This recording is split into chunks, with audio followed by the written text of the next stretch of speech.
अर्को क्वेसन एउटा हेर माइ त यो क्वेसन पनि सोधेको क्वेसन थियो है यो बाइपोलर लाइन कोडिङको बारेमा सोधेको थियो कसरी आयो यो भनेर हैन लाइन कोडिङ भनेको चाहिँ हाम्रो खास के हो त भन्दाखेरि यसको थ्योरी भन्दा नि प्राय एक्जाममा चाहिँ तिम्रो जस्तो एउटा कहिलेकाहीँ एक्सप्लेन गर हैन म्यान्चेस्टर अथवा डिफरेन्शियल म्यान्चेस्टर कोडिङलाई चाहिँ एक्सप्लेन गर भनेर सोध्छ अथवा कहिलेकाहीँ चाहिँ तिमीलाई एउटा 100111 यस्तो खालको कुनै एउटा फर्मेट दिएर त्यसलाई चाहिँ ड्र गर भनेर सोध्छ यो दुई तरिकाले सोध्न सकिन्छ क्वेसन है र लाइन कोडिङ नि एकदमै एउटा वान अफ द एकदमै मोस्टली सोध्ने क्वेसनमै पर्छ जहिले पनि जुन जसले कम्युनिकेसन पढ्दाखेरि पनि सोध्ने क्वेसन हो क्या यो डिजिटल कम्युनिकेसन पढ्दा नि सोध्ने क्वेसन यही हो अथवा तिमीहरू पिओसी पढ्दाखेरि पनि सोध्ने क्वेसन यही हो हैन यो टियुमा पनि म्याक्सिमम सोध्ने क्वेसन हो यो पियुमा पनि म्याक्सिमम सोध्ने क्वेसनमा पर्छ है यो अब कुरा के छ त भन्दाखेरि हामीले चाहिँ डिफ्रेन्ट टाइपको लाइन कोडिङ पढेको थियौँ एउटा चाहिँ युनिपोलार भन्ने पढ्यौँ पोलार भन्ने पढ्यौँ अब तिनीहरू एकदमै सजिलो छ आफूले एकचोटि हेर त्यसमा कुनै प्रब्लम आउँदैन अलिकति अप्ठ्यारो अलिकति के हो जस्तो लाग्ने भनेको चाहिँ बाइपोलार कोडिङ हो अब बाइपोलार कोडिङमा चाहिँ अब यसमा पनि म्यान्चेस्टर र डिफरेन्शियल म्यान्चेस्टरलाई चाहिँ हामीले यहाँनिर हेर्न लागिरहेछ है त अब यहाँनिर चाहिँ म्यान्चेस्टर भन्ने कुरा चाहिँ एकदमै सजिलो छ बाइपोलर भन्ने बित्तिकै हामीले के कुरा बुझ्नु पर्यो भन्दा दुईवटा पोल्यारिटी हुनु पर्यो क्या सिग्नललाई मैले रिप्रेजेन्ट गर्दाखेरि दुईवटा पोल्यारिटी हुनु पर्यो एउटा भनेको +1 छ एउटा भनेको -1 छ हेर त तलबाट पनि रिप्रेजेन्ट गरिरहेछ माइनसमा नि रिप्रेजेन्ट गरिरहेछ प्लसमा पनि यदि मैले रिप्रेजेन्ट गरिरहेछ भनेपछि यो भन्ने बित्तिकै बाइपोलरमा चाहिँ हामीले रिप्रेजेन्ट गर्यौँ भन्ने कुरा बुझ्नु पर्यो है र के हुन्छ भने अब यो एउटा फलो गर धेरै फलो गर्न थाल्यो भने फेरि आफै कन्फ्युज हुन्छ हैन त्यही भएर एउटा कुनै फलो गर्दाखेरि सजिलो हुन्छ के कुनैमा चाहिँ तिम्रो अब जस्तै मैले यहाँनिर 0 जसरी रिप्रेजेन्ट गरेर आछु नि कुनै ठाउँमा तिमीले हेर्यो भने 1 लाई त्यसरी रिप्रेजेन्ट गरेर आएको हुन्छ तर फरक के हुन्छ त भन्दा 1 र 0 जहिले पनि डिफरेन्ट तरिकाले हामीले रिप्रेजेन्ट गर्नुपर्छ त्यही भएर यहाँ जे छ त्यही फलो गर्दाखेरि फरक पर्दैन है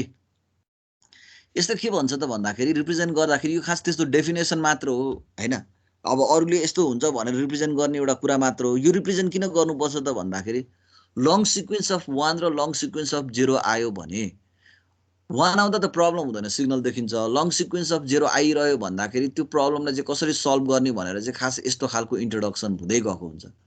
र त्यो पनि डिफरेन्ट सिनेरियोमा हुन्छ के अहिले हामीले चाहिँ खाली एउटा रिप्रेजेन्टेसन मात्र पढिरहेछौँ हैन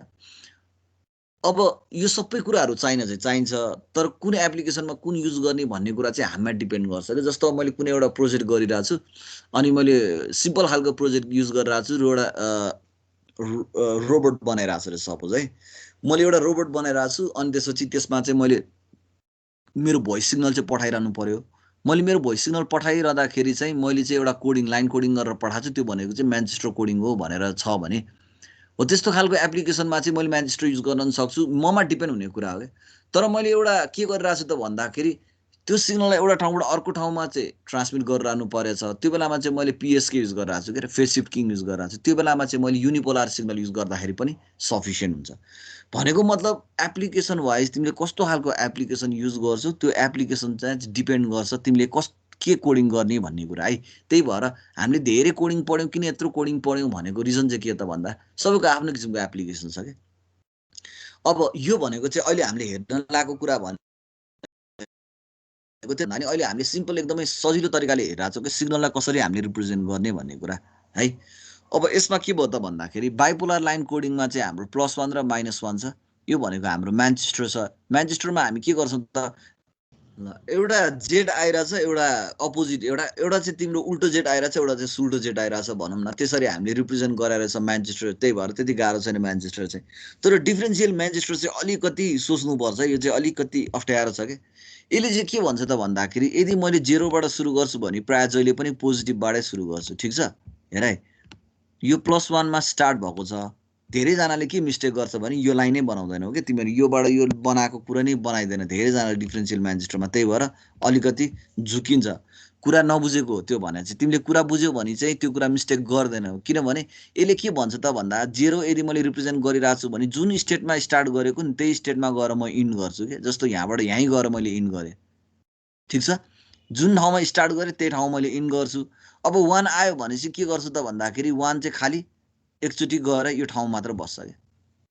एउटा जेड मात्र भइरहेछ क्या 1 भनेको चाहिँ सिम्पल जेड मात्र भइरहेछ फेरि 0 हुँदाखेरि कसरी रिप्रेजेन्ट गर्छु जुन स्टेटमा स्टार्ट भएको छ त्यही स्टेटमा गएर म के गरेँ कम्प्लिट गरेँ ठिक छ अब यसमा पनि जुन स्टेटमा स्टार्ट भएको छ त्यही ठाउँमा गएर मैले कम्प्लिट गरेँ, 0 नै छ।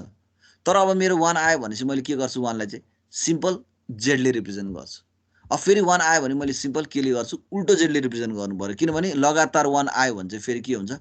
यो र त्यसको बिचमा चाहिँ अलिकति डिफ्रेन्ट देखाउनको लागि चाहिँ एउटा सुल्टोबाट गर्छ भने अर्को उल्टोबाट गरिन्छ। त्यही भएर अलिकति झुकिने छ। अगाडि चाहिँ एकदमै सजिलो छ। म्यान्चेस्टरमा चाहिँ तिमीले उल्टो जेड र सुल्टो जेडले रिप्रेजेन्ट गर होइन, 1 र 0 लाई डिफ्रेन्ट तरिकाले रिप्रेजेन्ट गराउन सकिन्छ सजिलैसँग। तर यसमा तिमीले के सम्झ त भन्दा, के चाहिँ सम्झिनु पर्यो त भन्दा है, यो एक्सप्लेन गर्दाखेरि साइडमा लेखिरहेको भए पहिला पढ्दाखेरि कतिजनालाई याद हुन्थ्यो। अब धेरैजनाले फिगर मात्र ड्र गर्यो अनि त्यतिखेर मैले एक्सप्लेन गरेको कुरा बिर्स्यो के, त्यही भएर यो प्रब्लम आएको। यसले के भन्यो त भन्दाखेरि नि, जहाँ हामीले डिफरेन्सियल म्यान्चेस्टरमा चाहिँ जहाँ हामीले 0 देख्यो त्यो ठाउँमा चाहिँ हाम्रो एउटा स्टेटबाट स्टार्ट भएको छ भने फर्स्टमा जहिले पनि पोजिटिभबाट स्टार्ट भइरहेको हुन्छ है। पोजिटिभबाट स्टार्ट भएको छ भने पोजिटिभमै एन्ड हुनु पर्यो, ठिक छ। अनि जहाँ चाहिँ हाम्रो 1 आउँछ त्योमा चाहिँ हामी के गर्छौँ त भन्दा, जुन फेजमा चाहिँ त्यही फेजमा चाहिँ हामी जेड बनाइदिन्छौँ कि, जुन फेजमा आइरहेको छ त्यही फेजमा उल्टो बनाउँदैनौँ। जस्तो योबाट यसमा आउँदाखेरि त्यही फेजमा आइरहेछ नि होइन, फेज चेन्ज भएको छ नि, फेज चेन्ज हुनको लागि भने त तलबाट स्टार्ट हुनुपर्ने हो नि, भनेपछि जुन फेजमा आइरहेछ त्यही फेजमा,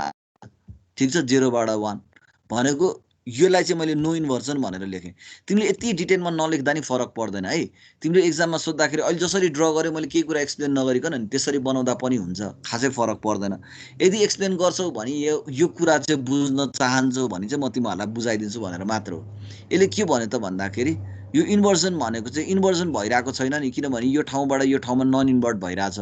है। यो हेर त, यो ठाउँमा पनि के भइरहेछ, यो ठाउँबाट यो ठाउँमा इन्भर्ट सिधै आइरहेछ, यो ठाउँमा नि यो ठाउँबाट इन्भर्ट भइरहेको छैन। तर जुन ठाउँमा हाम्रो इन्भर्सन लेखेको छ नि, यो एजमा भएको इन्भर्सन पछि चाहिँ के भइरहेछ, यो पोइन्टमा आयो त्यसपछि के भयो, फेरि चेन्ज भयो स्ट्याटस। यो पोइन्टमा आयो एउटा अनि फेरि के भयो, चेन्ज भयो स्ट्याटस, ठिक छ। यसरी फरक हो है। अब फेरि एकचोटि म एक्सप्लेन गरिदिन्छु है, अब नझुकिने तरिकाले है। ल, यो सबैले इन्भर्सन र नन इन्भर्सनको कुरा त बुझ्यो होला।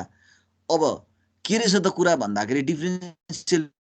म्यान्चेस्टर हामीले रिप्रेजेन्ट गर्छ भन्दाखेरि जुन